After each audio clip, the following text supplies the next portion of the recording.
നമസ്കാരം. ട്രാവൻകൂർ നോബൽ ന്യൂസിലേക്ക് എല്ലാവർക്കും സ്വാഗതം. വരും തലമുറയ്ക്കായി ജീവിതം ഒഴിഞ്ഞു വെച്ച് കടന്നുപോയ പൂർവികർക്കായി നമ്മൾ അർപ്പിക്കുന്ന പുണ്യകർമ്മമാണ് കർക്കിടക വാവുബലി. കർക്കിടക വാവിൻ്റെ പൗരാണിക പ്രാധാന്യം, തർപ്പണ വിധികളുടെ പിന്നിലെ തത്വം, വ്രതാനുഷ്ഠാനങ്ങൾ, പൂജാദ്രവ്യങ്ങളുടെ ആത്മീയ പ്രസക്തി എന്നിവയെക്കുറിച്ച് കൂടുതലറിയാം. നമ്മോടൊപ്പം സംസാരിക്കുന്നത് തിരുവല്ലം ശ്രീ പരശുരാമ സ്വാമി ക്ഷേത്രത്തിലെ പുരോഹിതൻ ശ്രീ പ്രവീൺ ശർമ്മ. എല്ലാവർക്കും നമസ്കാരം.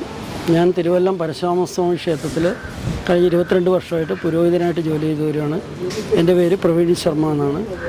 ഇവിടെ ഏറ്റവും കൂടുതൽ ആളുകൾ ബലിയിടാൻ എത്തുന്നത് കർക്കിടവാവിനാണ്. കർക്കിടവാവിൻ്റെ പ്രാധാന്യം എന്ന് പറഞ്ഞാൽ ദക്ഷിണായനത്തിലെ ആദ്യത്തെ കർത്തവാവാണ് കർക്കിടവാവ്. ദക്ഷിണായനം എന്ന് പറയുന്നത് പിതൃക്കളുടെ പകലായും ഉത്തരായനം പിതൃക്കളുടെ രാത്രിയായും കരുതപ്പെടുന്നു.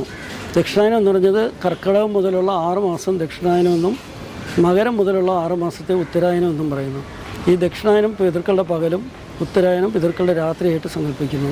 അപ്പോൾ ദക്ഷിണായനത്തിലെ ആദ്യത്തെ കർത്തവാവാണ് കർക്കിടവാവ്. ഈ കർക്കിടവാവിനാണ് ഏറ്റവും കൂടുതൽ ആളുകൾ തിരുവല്ലത്ത് പരശുരാമ ക്ഷേത്രത്തിലെ ബലിതർപ്പണത്തിനായിട്ട് എത്തുന്നത്. ഇവിടെ ലക്ഷക്കണക്കിന് ആളുകളാണ് ഈ ദിവസം ബലിതർപ്പണത്തിനും തിലഹോമത്തിനുമായിട്ട് എത്തുന്നത്. പിതൃക്കളുടെ രാവുകളായ ദക്ഷിണായന കാലഘട്ടത്തിൻ്റെ തുടക്കത്തിൽ വരുന്ന ഈ വാവു ദിവസം തർപ്പണം അനുഷ്ഠിക്കുന്നത് വഴി ലഭിക്കുന്ന പ്രത്യേക പുണ്യം എന്താണ്? അമാവാസികളെല്ലാം പിതൃക്കളെ സംബന്ധിച്ചോളം വളരെ പ്രധാനമാണ്. എന്നാൽ കർക്കിടകത്തിലെ അമാവാസി കർക്കിടക വാവാണ് ഏറ്റവും പ്രധാനം. ഈ ദിവസത്തിൽ ബലിയിടുന്നത് കൊണ്ട് പിതൃക്കളുടെ അനുഗ്രഹം ഉണ്ടാകുന്നതായിട്ടാണ് സങ്കല്പം. പിതൃക്കൾ അനുഗ്രഹിക്കും. അവർ ഭൂമിയിൽ അവരുടെ ബന്ധുക്കളെ കാണുന്നതിനായി എത്തുന്നതായിട്ടാണ് സങ്കല്പം. അതുകൊണ്ട് ബന്ധുക്കളുടെ എല്ലാം തടസ്സങ്ങൾ മാറുന്നതിന് പിതൃക്കൾക്ക് വേണ്ടി വരുന്നത് പ്രധാനമാണ്.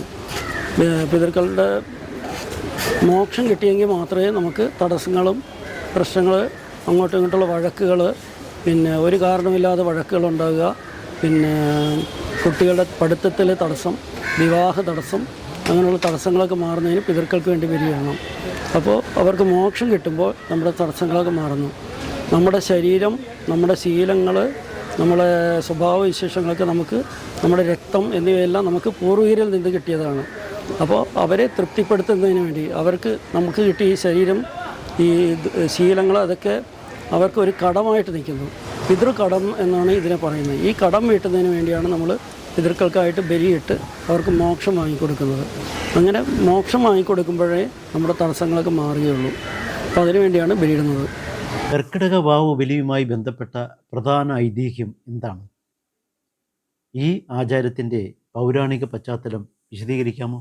തിരുവല്ലം ക്ഷേത്രത്തെ സംബന്ധിച്ച് കർക്കിടവാവിന് വളരെ പ്രാധാന്യമാണുള്ളത്. പണ്ടുകാലത്തൊക്കെ ആളുകൾ ഒരു വർഷം വരെ മാസം തോറും ബലിയിട്ട് കഴിഞ്ഞാൽ പിന്നെ കർക്കിടവാവിന് മാത്രമാണ് ബലിയിട്ടിരുന്നത്.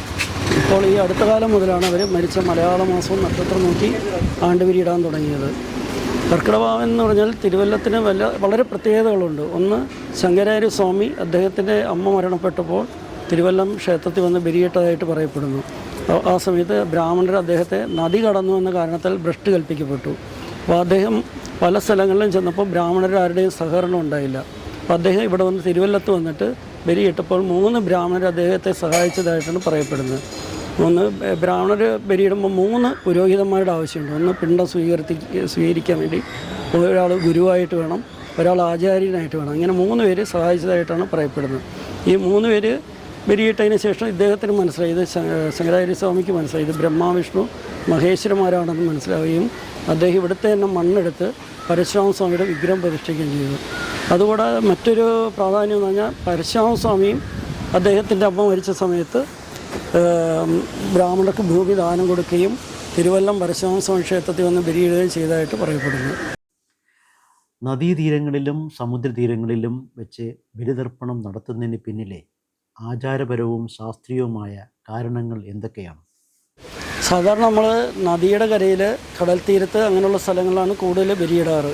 കാരണം വെച്ചാൽ ശുദ്ധമായിട്ട് ചെയ്യേണ്ട കർമ്മമാണ് ബലി എന്ന് പറഞ്ഞാൽ. ഏറ്റവും എന്ന് വെച്ചാൽ പിതൃക്കളെന്ന് പറഞ്ഞാൽ ദേവന്മാരെക്കാളും ശുദ്ധമായിട്ട് വേണം ബലിയിടാൻ. പണ്ട് കാലത്ത് ആളുകളൊക്കെ മുങ്ങി ഈറനായിട്ടാണ് ബലിയിട്ടിരുന്നത്. അപ്പോൾ അതുകൊണ്ട് കടൽ തീരത്തും നദിയുടെ കരയിലൊക്കെ ആകുമ്പോൾ കൂടുതൽ ശുദ്ധമായിട്ട് ചെയ്യാൻ പറ്റും. അതുപോലെ വെള്ളം കൊണ്ടാണ് നമ്മൾ തർപ്പണം ചെയ്യുന്നത്. പിതൃക്കൾക്ക് തർപ്പണം ചെയ്യുമ്പോൾ അതുപോലെ ബലിക്ക് ഏറ്റവും പ്രധാനമാണ് വെള്ളം എന്നുള്ളത്. അപ്പോൾ അതുകൊണ്ട് ജലത്തിൽ നിന്ന് തർപ്പണം ചെയ്യുന്ന ആൾക്കാരും ഉണ്ട്. പിന്നെ കൂടാതെ നമ്മുടെ പരശുരാമസ്വാമി ക്ഷേത്രത്തെ സംബന്ധിച്ച് 3 നദികൾ ചേരുന്ന സ്ഥലത്താണ് നമ്മുടെ പരശുരാമസ്വാമി ക്ഷേത്രം സ്ഥിതി ചെയ്യുന്നത്. ഇവിടെ കരമേയാറ്, പാർവതി പുത്തനാറ്, പിന്നെ കിള്ളിയാറ്, ഇങ്ങനെ 3 നദികൾ ചേരുന്ന സംഗമ സ്ഥലമാണ്, ത്രിവേണിയാണ് പരശുരാമസ്വാമി ക്ഷേത്രം.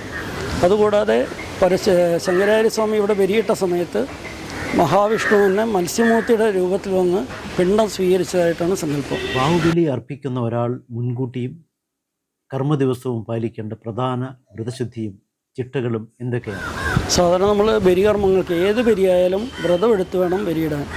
തലേദിവസം ഒരു നേരം മാത്രമേ അരിയാഹാരം കഴിക്കാവൂ, മത്സ്യമാംസങ്ങളൊന്നും കഴിക്കരുത്. ബലിയിടുന്ന ദിവസം ബലി കഴിഞ്ഞിട്ട് ആഹാരം കഴിക്കുക, അമ്പലങ്ങളിൽ പോവുക, പിന്നെ വേറെ ക്ഷേത്രങ്ങളിലൊക്കെ പോകുന്നതും തിലഹോമം നടത്തുന്നതും അർച്ചന നടത്തുന്നതും എല്ലാം ബലികർമ്മത്തിന് ശേഷമേ പാടുള്ളൂ. എത്ര ദിവസം നമ്മൾ വ്രതം എടുക്കുന്നു അത്രയും നല്ല, എത്ര ദിവസം മത്സ്യാഹാരം കഴിക്കാതിരിക്കുന്നു അത്രയും നല്ലതാണ്. അതുപോലെ നമ്മൾ ശബരിമലയ്ക്കൊക്കെ പോകുന്ന പോലെ വ്രതം എടുത്ത് വേണം ബലിയിടാൻ. നമ്മൾ കള്ളത്തരങ്ങൾ പറയുകയോ അനാവശ്യ സംസാരങ്ങൾ സംസാരിക്കുകയോ ദേഷ്യപ്പെടുകയോ അങ്ങനെയൊന്നും പാടില്ല. ശബരിമലയ്ക്ക് പോകുന്ന പോലെ തന്നെ നമ്മളെല്ലാവർക്കും അറിയാം, ശബരിമലയ്ക്ക് പോകുമ്പോൾ നമ്മൾ വ്രതം എടുത്തൊക്കെയാണ് പോകുന്നത്. അതേപോലെ ഉള്ള വ്രതമായിരിക്കണം നമ്മൾ ബലിയിടുമ്പോഴും. തലേദിവസം ഒരിക്കലും എടുക്കണം, അതാണ് ഏറ്റവും പ്രധാനം. ബലിയിടുന്ന ദിവസം ബലി കഴിഞ്ഞിട്ട് ഏത് അമ്പലങ്ങളിൽ പോവുക, തീർത്ഥം കുടിക്കുക, തിലോമം നടത്തുക, എല്ലാം ബലി കഴിഞ്ഞിട്ട് ചെയ്യാവുള്ളൂ. ജീവിച്ചിരിക്കുന്നവർ അർപ്പിക്കുന്ന ഈ തർപ്പണം വഴി പൂർവികർക്ക് എങ്ങനെയുള്ള മോക്ഷപ്രാപ്തിയും സദ്ഗതിയുമാണ് ലഭിക്കുന്നത്? പഞ്ചമഹായജ്ഞത്തിൽ ഏറ്റവും പ്രധാനമാണ് പിതൃയജ്ഞം എന്നുള്ളത്. പിതൃയജ്ഞം എന്ന് പറഞ്ഞാൽ പിതൃക്കൾക്ക് ബലിയിടുക, തർപ്പണം നടത്തുക, തിലഹോമം നടത്തുക, സുദർശനോമം നടത്തുക, ഇങ്ങനത്തെ കർമ്മങ്ങളാണ് പിതൃയജ്ഞത്തിൽ വരുന്നത്. പിതൃയജ്ഞങ്ങൾ ചെയ്തെങ്കിൽ മാത്രമേ പിതൃക്കൾക്ക് മോക്ഷം കിട്ടുള്ളൂ.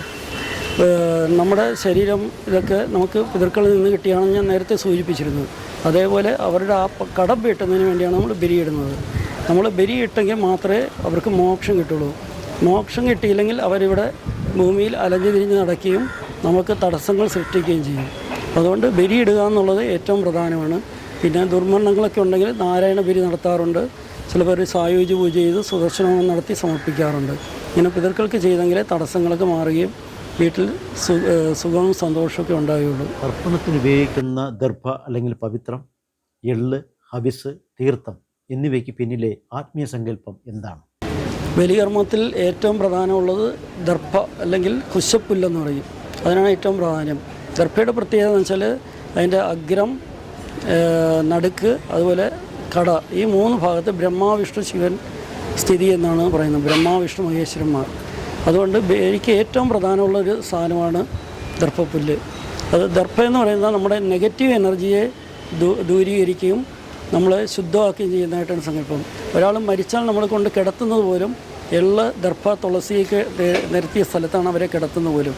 അതുകൂടാതെ ദർഭ കൊണ്ട് നമുക്ക് എല്ലാ പൂജകൾക്കും ആവശ്യമാണ്. പൂജ ചെയ്യുമ്പോഴും ഹോമിക്കുമ്പോഴും പിതൃപൂജ ചെയ്യുമ്പോഴും ദർഭയാണ് അത്യാവശ്യമുള്ളത്.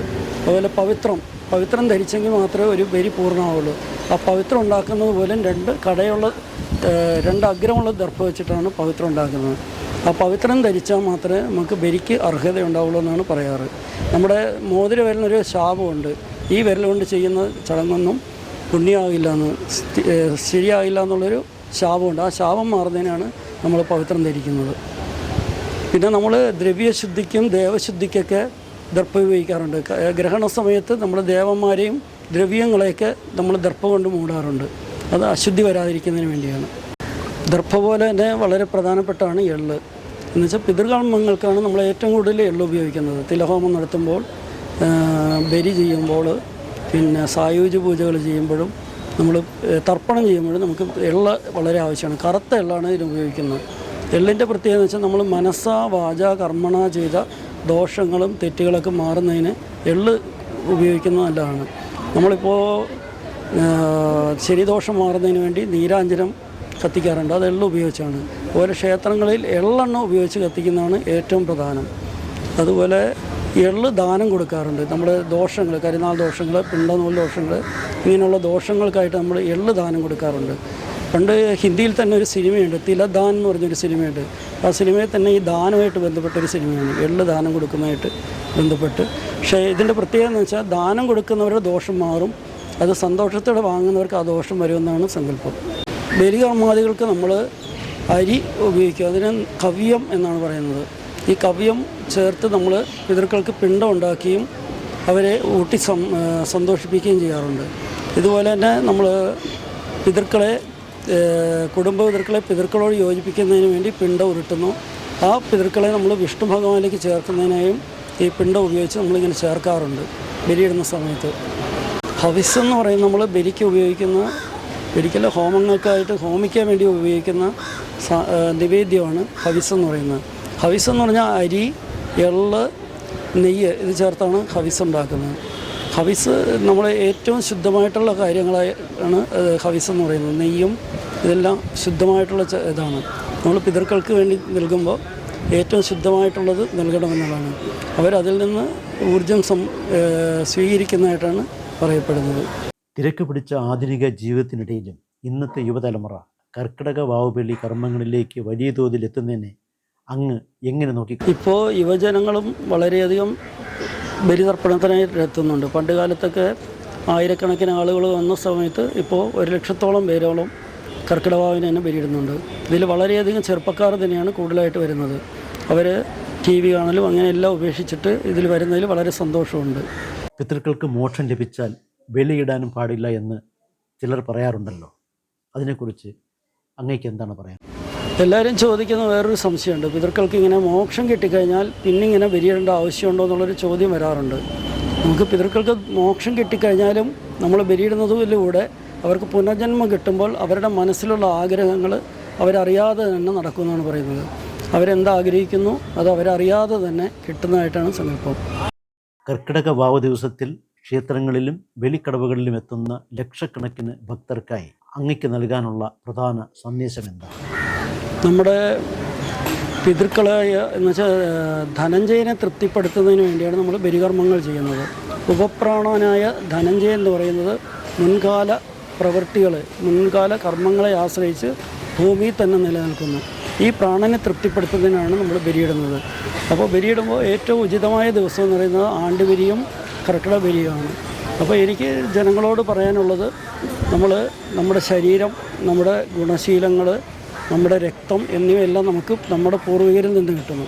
അവർക്ക് അവരുടെ പൂർവികരിൽ നിന്ന് കിട്ടുന്നതാണ്. അപ്പോൾ അങ്ങനെ ഒരു കടമുണ്ട് നമുക്ക് പിതൃക്കളുമായിട്ട്. ആ പിതൃക്കളെ കടം വീട്ടുന്നതിന് വേണ്ടിയാണ് നമ്മൾ കർക്കിടവാവിലും ആണ്ടുബലിയൊക്കെ ചെയ്യുന്നത്. അപ്പോൾ ഞങ്ങളോട് എനിക്ക് പറയാനുള്ളത്, നമ്മൾ കർക്കിടവാവ്, ആണ്ടുബലി എന്നിവ മുടങ്ങാതെ നോക്കുക. എല്ലാ വർഷവും കൃത്യമായിട്ട് ചെയ്താൽ നമുക്ക് തടസ്സങ്ങൾ, വഴക്കുകൾ, പ്രശ്നങ്ങളെല്ലാം ഒഴിഞ്ഞു കിട്ടും. എല്ലാവരും പരശുരാമസ്വാമി സന്നിധിയിൽ ബലിയിടുന്നതാണ് ഏറ്റവും ഉത്തമമെന്ന് എനിക്ക് തോന്നുന്നു.